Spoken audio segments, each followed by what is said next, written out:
Hey guys, we're back updating the power rankings for Survivor 49 following episode 2, which was kind of boring if I'm being honest. I feel like there wasn't really that much interesting going on by the end of it, even though there was definitely some people trying to make things entertaining, but good isn't enough. But we have 17 people to talk about, and spend some more time. Let's go into the video. So starting off at number 17, we have the latest boo from the season, and here we have Annie. And to me, Annie going out here makes a ton of sense. I feel like there was a lot of setup for her going out in this episode with her saying she doesn't care they keep going to tribal, how she's fine voting out more people, which is ironic in hindsight. You have her wanting to target Jake, even though Jake was clearly the strongest challenge competitor on a tribe that clearly was lacking in challenge strength there. You have her being overconfident with her saying that she's controlling the tribe the way that she controls the band. She's a puppet master, only for people to say that she's not. You have her people getting annoyed by her, and really by the end of it, it just made too much sense for her to go out here. I feel like the episode wasn't really trying to hide it, and by the end of it, Annie going out here makes a ton of sense.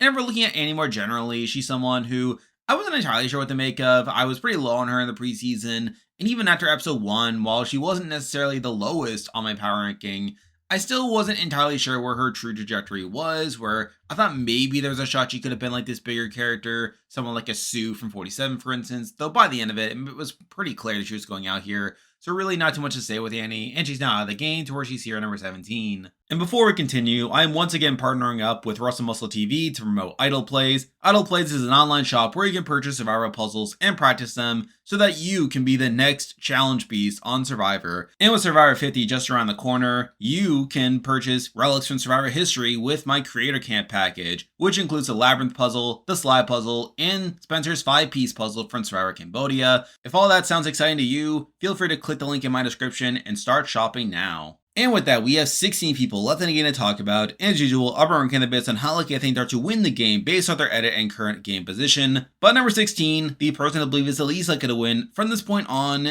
is Jason. And Jason is one of 2 people in this episode that got 0 confessionals here, which, considering that he already was pretty under-edited in the premiere, not really getting much to do, is a pretty bad sign for me. Now, I do think that he probably has less setup for a fall soon compared to certain people, and through that you can argue that Jason will probably be around for a bit in the game, which also helps by the fact that he's on a tribe that's been winning a lot of challenges. But considering that he got nothing in this episode, and it's pretty clear at this point that he's just kind of an afterthought in the season, despite him clearly having the setup to a storyline with him, like talking about being an alternate in the premiere, I feel like there isn't really much to say with Jason. I don't really feel great about his chances to go on the win, which is why he's here at number 16. Now moving on to number 15, we have yet another person who is clearly an afterthought in the edit at this point, but at number 15 we do have Sage. And Sage actually got something to do in this episode. She at least got 1 confessional, though it was kind of a nothing confessional, just talking about the actual journey and how the thought of going on a journey makes her want to pee, which ties directly into her content from last episode, where it very much feels like the show is only like using her to give these like weird, gross confessionals that don't really add anything to the actual season.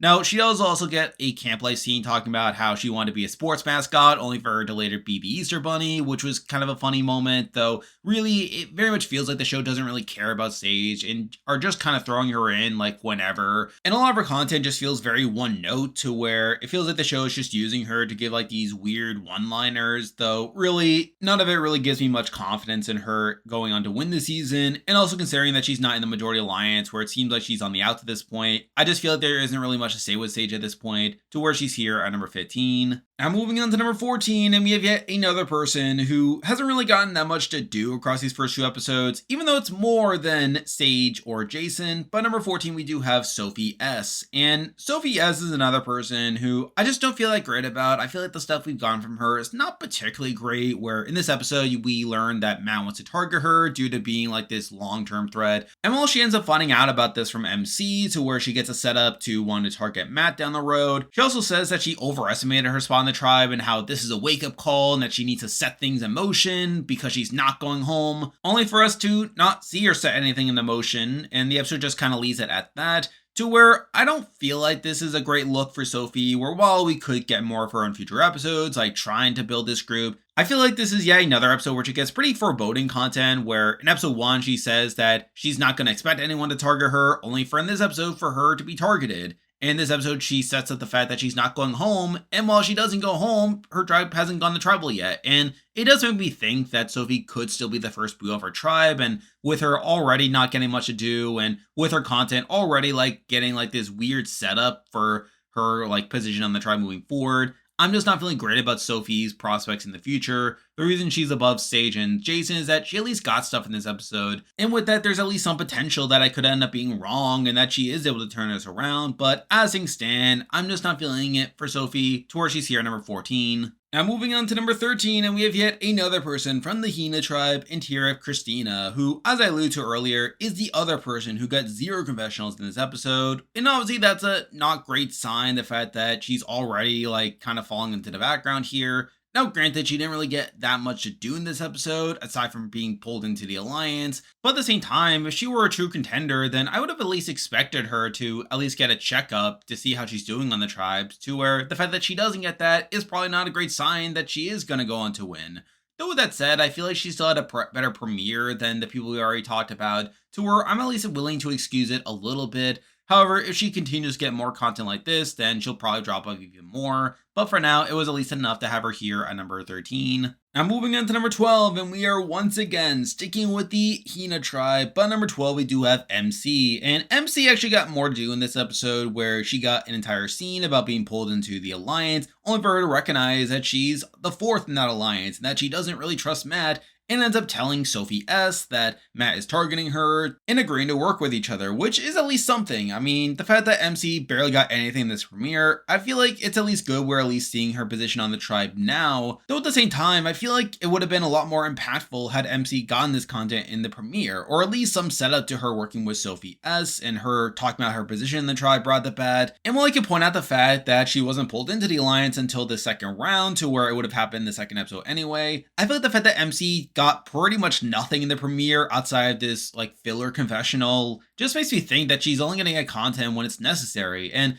the fact that MC was pulled into his Alliance and at least getting set up to like being part of this Matt and Sophie feud feels situational to me, and I feel like it doesn't really propel MC too much in the grand scheme of things, to where I still don't think she's a contender in my eyes, and just in general, I feel like the Hina tribe is pretty underdeveloped outside of a few people, but I feel like the content she got this episode was enough to have her here at number 12. Now moving on to number 11, and we are finally moving on to someone not on the Hina tribe, but number 11 we do have Jawan, and Jawan is someone who I feel like is clearly getting a negative edit at this point, where he gets pretty bad content in this episode with him like trying to idle hunt while pretending to look for wood, and immediately being called out on it by Savannah, which is all not great there. Not to mention the fact that he ends up taking Savannah's bag when searching for wood at one point, which is pretty funny. And while he gets more to do beyond that with him going on the journey, I don't really factor that much into his position on the power ranking, as he was always going to get that content. It is entirely situational for him to go on the journey to win the challenge and decide to give Hina a disadvantage in the challenge. And while I could say that he made the correct decision in giving the tribe the disadvantage over like stealing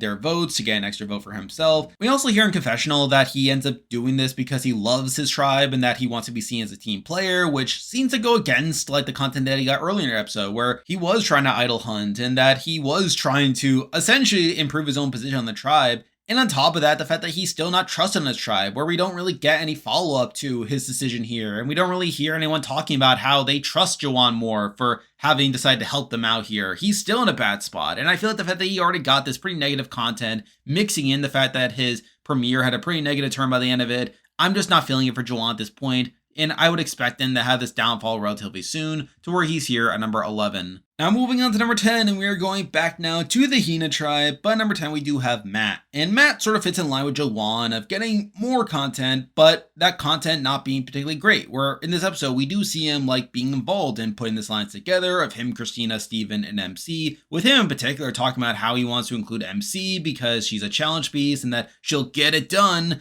only for MC to later talk about not trusting Matt and how she knows she's the 4th in this alliance, not to mention the fact that she ends up like ratting out Matt's plan to target Sophie, which causes them to not trust Matt. And again, I feel like this is just more dunking on Matt here, And in general, I would expect a downfall to happen to Matt sooner rather than later. But the reason he's above the other people on Hina we've talked about so far is the fact that he got that content to begin with just made me think that he is going to be at least somewhat relevant to the next couple of episodes. And while it's probably not going to lead to him doing particularly well, the fact that he at least got that setup to being important and also the potential for me to be wrong and that he is able to overcome this adversity is at least enough to have him a few spots higher for me to where he's here at number 10. Now moving on to number 9, and we are talking about yet another person, not on Hina, but at number 9 we do have Jeremiah. And Jeremiah continues to perplex me in terms of his edit, where I'm sure some people will interpret his edit as being that of a winner, or at least someone who is a strong contender to win. However, I'm not really sold on Jeremiah. I don't really feel like he's being set up to do particularly well on the season, or instead I feel like he's being used more so as this fun character than someone who is actually going to turn it around and win. Where on one hand, yes, he does get some game talk where he does talk about how he knows that he is essentially the fourth in the alliance, with him saying that he's the last to know about everything, where he ends up being the last to find out about Alex's idol. And despite him being the fourth in the alliance, there is at least some setup to him surviving the next round, where we know there is this feud between Alex and Sophie, to where there's a shot that Alex ends up teaming up with Jeremiah and uses his idol to potentially snipe out Sophie in the next round, to where that would at least buy Jeremiah a couple extra days. So yes, I do think from a game sense, there is at least some pros to mention. But at the same time, like, he also gets like some villainous content as well, where you have him like really dunking on Annie early on, talking about how she thinks she's calling the shots and that she's not really reading the room. And we also have the scene later on where he outright says that he's voting for Annie and just laughs really maniacally, which just feels kind of a weird moment there. And in general, I'm not really sure we're meant to be seeing Jeremiah as his underdog in the way that you would think, where yes, he is on the bottom of the tribe and he does at least recognize that position. But at the same time, I don't think there's a ton of complexity to his content as well, where yes, we are getting these funny moments with him, but I feel like it's not really leading up to him being like this big power player that's going to turn things around in the same way that we have seen with other kooky characters that have gone on to win, or at least be serious contenders. I feel like with Jeremiah, it definitely feels a bit more two-dimensional, his edit, more so than someone who we're meant to be seeing as his sympathetic underdog. So at this point, I'm just not feeling it for Jeremiah, and while I could end up being wrong, I feel like number 9 is about as high as I can have him right now. Now moving on to number 8, and we have the highest ranked person on the Hina tribe, and here we have Steven. And Steven had a cooldown episode here where he didn't really get that much to do, where he does get a check-in, talking about how like he feels good about his tribe and how he's part of the majority alliance at this point. He has shown me part of the alliance, which is something at least, and doesn't really get the same negativity that someone like Matt does, where people don't really talk that badly about Steven, to where I feel like this was probably a better look for Steven after how negative of a turn his premiere had. Though with that said, I still had that concern there that we could still see this paranoia turning around on Steven at some point, and through that he could be taken out. But at the same time, I feel like this was a good enough episode to where I felt justified having him a couple spots higher. Though with that said, I'm probably higher than other people at this point, to where he's here at number 8. Now moving on to number 7, and we probably have one of the most difficult people to assess here at this current point, considering how this episode played out for them. But at number 7, I did decide to go with Alex. And I really debated Alex's placement here. I debated whether to have him higher or lower, as I think on paper, there are a lot of negatives to be had with Alex here, where we see him cutting Annie in a spot to where he got set up in the last episode to want to work with Annie, talking about how it could be like a secret alliance there, only for him to let that go in episode 2, and obviously that's not particularly great there. We also get the setup to this rivalry with Sophie, where Sophie is jealous of Alex's bromance with Jake, and through that could be setting up them going after each other in the next episode. And with me currently being higher in Sophie from an edit perspective, I think there's a strong chance that Alex could get sent down the game in the next episode. And even if Kella ends up surviving the next few rounds without going to tribal, I still think Alex is a bit overexposed, to where I feel like that's another knock against his edit for the long term at least, to where I feel like there are definitely plenty of downsides to be had with Alex from an edit perspective. However, I think from a game perspective, it's a bit harder to have him lower, considering he does at least have an idol at this point, to where you would assume he'd be safe and that he would at least use it if he thinks he is about to be targeted. And there's also at least some setup for him to make the move against Sophie, to where he could team up with Jeremiah, or alternatively, he could just take out Jeremiah the next round, have an easy final 4 vote, and if they go to tribal again, then he could use the idol there. So I do feel like at this point, like, I think Alex is probably fine for the next few rounds from a game perspective. However, I still have plenty of issues from him from an edit perspective to where I feel like there are already like some not great signs there to where even if he does end up surviving the next few rounds, then I feel like he's still someone who is going to have a difficult time winning the season. But with that said, I still feel like he's at least a bigger character than the people we already talked about. And I feel like with him having that idol is at least enough to where I can't have him too lower. But at the same time, I feel like number 7 is about as high as I can have him. Now moving on to number 6, and we are once again sticking with the Kelly tribe. But number 6, we do have Jake. And Jake is clearly in the best spot on the Kelly tribe right now, where he's clearly in the middle to where you have Alex and Sophie like fighting for his affection essentially.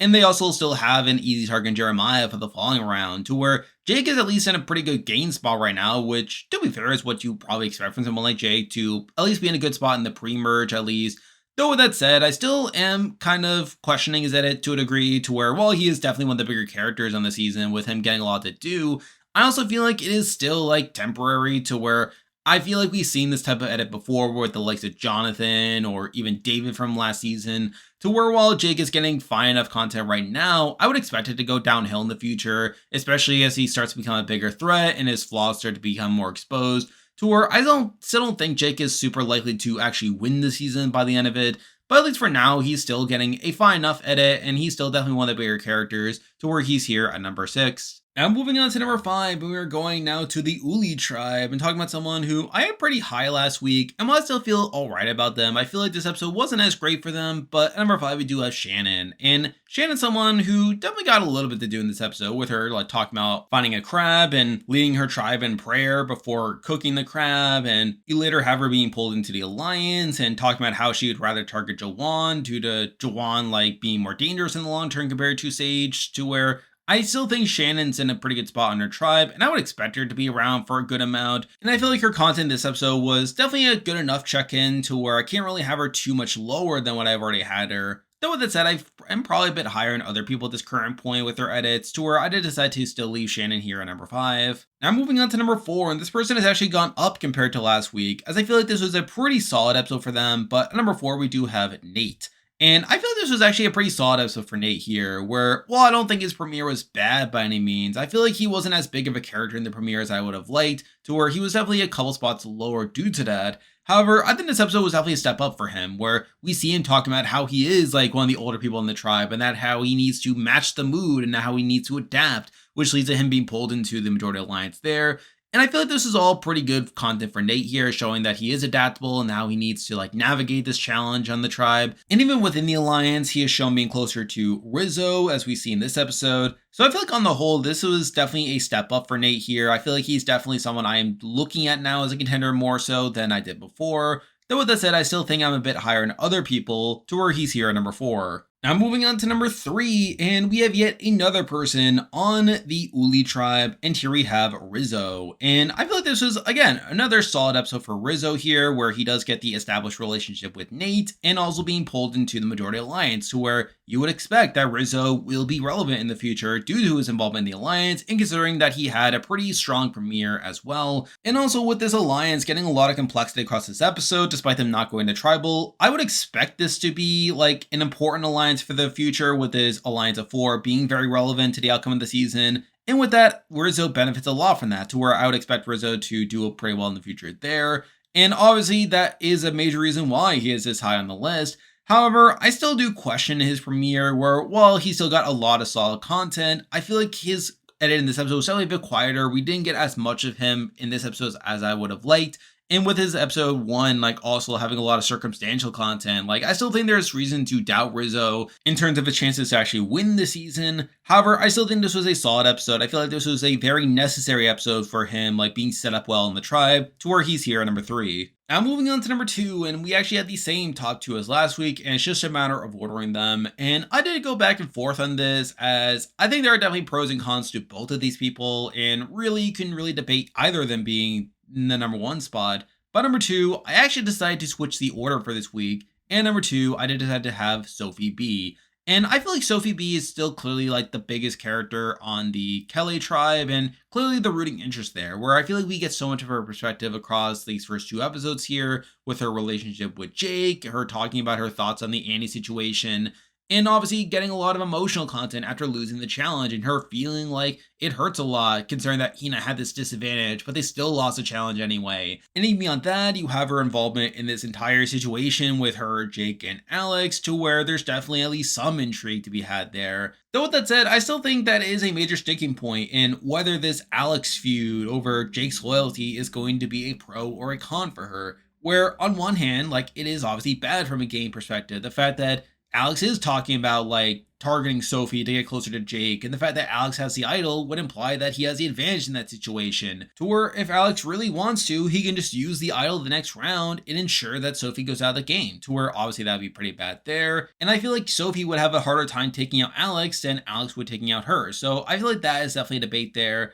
But at the same time, like I could also see this being like a case of fake adversity for Sophie, to where we have seen this with certain other New Era winners, to where they do face this adversity in the pre-merge, only for that to go away by the merge. And I could see this Alex and Jake situation being an example of that, to where Jake even talks in this episode about how he's actually like close to both Alex and Sophie, and with Jeremiah still being there as this easy boot if they do decide to sit together for one more round. I could see a case of Alex never taking the shot against Sophie, and us to later find out that there actually are working in lockstep, and that this whole situation of fighting for Jake's loyalty is more of a charade for the edit than anything else. And I think if that's the case, that would actually be a massive positive to Sophie's edit, where I feel like Sophie is clearly the rooting interest here over Alex at least. And I think if Sophie, like, we're being set up as the underdog versus Jake, considering that Jake has the idol, I think this could be an excuse to give Sophie some adversity in the pre-merge, to make it seem like she's in more danger than what she actually is,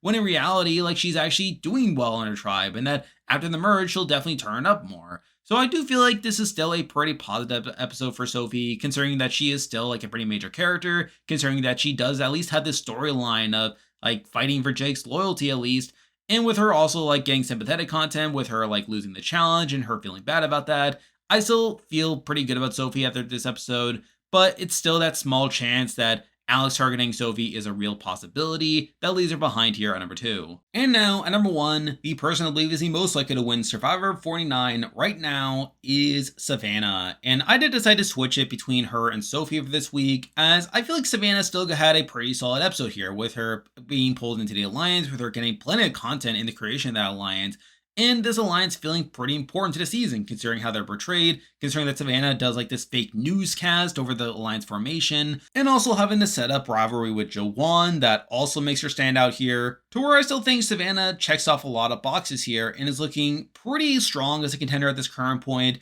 Now, I do think between her and Sophie, there is a debate over Savannah being overexposed, where considering that Savannah has not had to go to Tribal unlike Sophie, that the fact that Savannah has gotten the amount of screen time that she has could be seen as a negative here, and that was definitely a consideration for her being lower, not to mention the fact that Sophie at least has more of a case for having adversity in the pre-merge versus Savannah, where, at least for Savannah, like, while she does have this rivalry with Jawan, like, we haven't really seen Jawan talking negatively about Savannah, to where that rivalry doesn't seem to hold that much weight in the grand scheme of things, and through that you can argue that Savannah is being set up more as a big player than someone who is, like, gonna go on to win this season. But at the same time, I still think Savannah still has plenty of personal content, plenty of strong content to set her up as this big player in the future, and with there still being more uncertainty over Sophie's short-term position than Savannah, I did decide to give her the edge for this week, to where I'd had Savannah here at number 1. And there we go, that'll do it for this week's video. If you like this content, be sure to like and subscribe, really has it with the channel. Now I'll be back again next week once the season has started, where we'll be getting into these players and seeing just how wrong I am about all these people, so be on the lookout for that.